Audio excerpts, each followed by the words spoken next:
ഇന്നത്തെ നമ്മുടെ ട്രിപ്പ് എന്ന് പറയുന്നത് ഒരു ഇന്റർനാഷണൽ ട്രിപ്പാണ്. കാനഡയിലെ ടൊറന്റോയിൽ നിന്നാണ് ഞങ്ങളുടെ ട്രിപ്പ് നമ്മൾ സ്റ്റാർട്ട് ചെയ്യുന്നത്.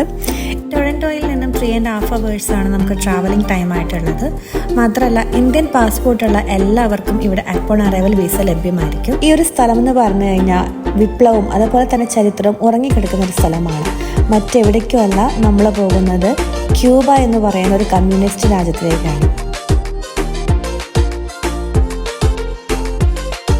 അപ്പോൾ എല്ലാവർക്കും ചരിത്രവും വിപ്ലവവും ഉറങ്ങുന്ന ഈ ഒരു ക്യൂബൻ ഡയറീസിലേക്ക് സ്വാഗതം. ഇമിഗ്രേഷൻ പ്രൊസീജിയേഴ്സ് ഒക്കെ കഴിഞ്ഞ് ഞങ്ങൾ സേഫായി തന്നെ ഞങ്ങൾ പുറത്തിറങ്ങി. ആക്ച്വലി നമ്മുടെ അക്കോമഡേഷൻ പറയുന്നത് കേക്കോഗോ എന്ന് പറയുന്ന ഒരു ഐലാൻഡിലാണ്. പക്ഷേ ഇപ്പം നിങ്ങൾ കാണുന്ന ഈ യാത്ര അതേപോലെ തന്നെ കാഴ്ചകളും നമ്മുടെ ക്യൂബയിലെ ഏറ്റവും പ്രസിദ്ധി ആർജിച്ചിട്ടുള്ള മൊറോൺ എന്ന് പറയുന്ന ഒരു സിറ്റിയിലേതാണ്.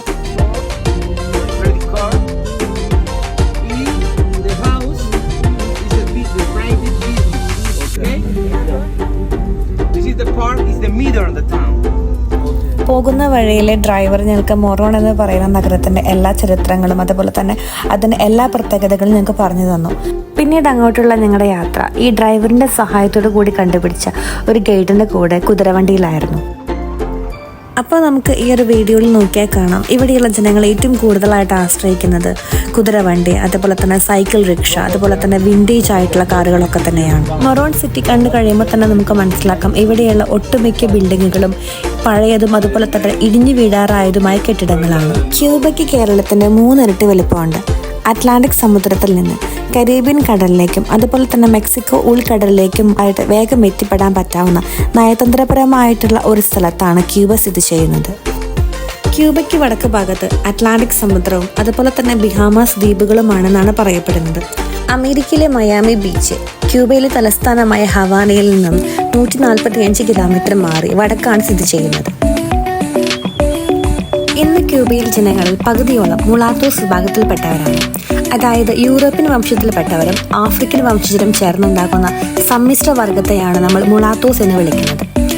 ക്യൂബയിൽ ഏകദേശം 37% തനി വെള്ളക്കാരാണ്. സ്പെയിനിൽ നിന്നും അതുപോലെ തന്നെ കുടിയേറ്റക്കാരെ വന്നവരാണ് ഇവർ.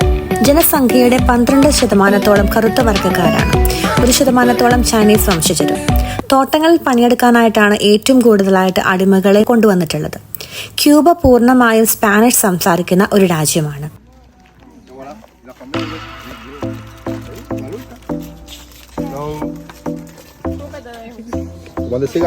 എന്തുകൊണ്ടാണ് ക്യൂബ ഇന്നത്തെ ഈ ഒരു സ്ഥിതിയിലേക്ക് കൂപ്പുകുത്തിയത് എന്ന് നോക്കുകയാണെങ്കിൽ നാം 1953 ക്യൂബൻ വിപ്ലവത്തെക്കുറിച്ച് അറിയണം.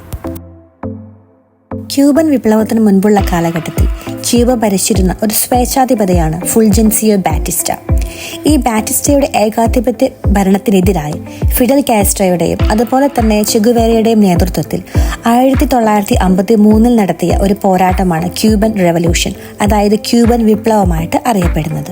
ആദ്യ തവണ ക്യൂബയുടെ പ്രസിഡന്റ് ആയിരുന്നപ്പോൾ തന്നെ പുരോഗമനപരമായ പല തീരുമാനങ്ങളും ബാറ്റിസ്റ്റ നടപ്പിലാക്കിയിരുന്നുവെങ്കിലും രണ്ടാം ഊഴത്തിൽ തികച്ചും ഏകാധിപതിയെ പോലെ തന്നെയാണ് കാര്യങ്ങൾ ചെയ്തിരുന്നത്. ജനദ്രോഹ നടപടികളായിരുന്നു ഭരണത്തിലിരുന്നു കൊണ്ട് തന്നെ നടപ്പാക്കാൻ ശ്രമിച്ചത്. തൊഴിലില്ലായ്മ കൊണ്ടും മറ്റ് പലവിധ പ്രശ്നങ്ങൾ കൊണ്ടും ക്യൂബയിലെ ജനങ്ങൾ സഹിക്കെട്ടപ്പോഴും അത്തരം വിഷയങ്ങൾ വകവയ്ക്കാതെ തന്നെ ക്യൂബയുടെ സാമ്പത്തിക മേഖല അമേരിക്കൻ കമ്പനികൾക്ക് അടിയറവ് വയ്ക്കാനുള്ള സഹായങ്ങൾ ചെയ്തു കൊടുത്തിരുന്നു. ബാറ്റിസ്റ്റയുടെ അധികാരത്തിൽ ക്യൂബ ഒരു കംപ്ലീറ്റ് ആയിട്ടും പോലീസ് സ്റ്റേറ്റ് ആയിട്ട് മാറിക്കൊണ്ടിരിക്കുകയായിരുന്നു. 1959 വിപ്ലവം അവസാനിപ്പിക്കുകയും അതേ തുടർന്ന് ഗവൺമെന്റിന്റെ നേതൃത്വം ഏറ്റെടുത്ത ഫിഡൽ കാസ്ട്രോ ക്യൂബൻ പ്രസിഡന്റായി മാറി. മാത്രമല്ല കമ്മ്യൂണിസ്റ്റ് പാർട്ടി ജനറൽ സെക്രട്ടറി എന്ന സർവ്വസൈന്യാധിപൻ എന്ന പദവി കൂടി ഏറ്റെടുത്തു. കേക്കോഗോ എന്ന് പറയുന്ന ഐലൻഡിന്റെ വിശേഷങ്ങൾ നമുക്ക് അടുത്ത വീഡിയോയിൽ കാണാം.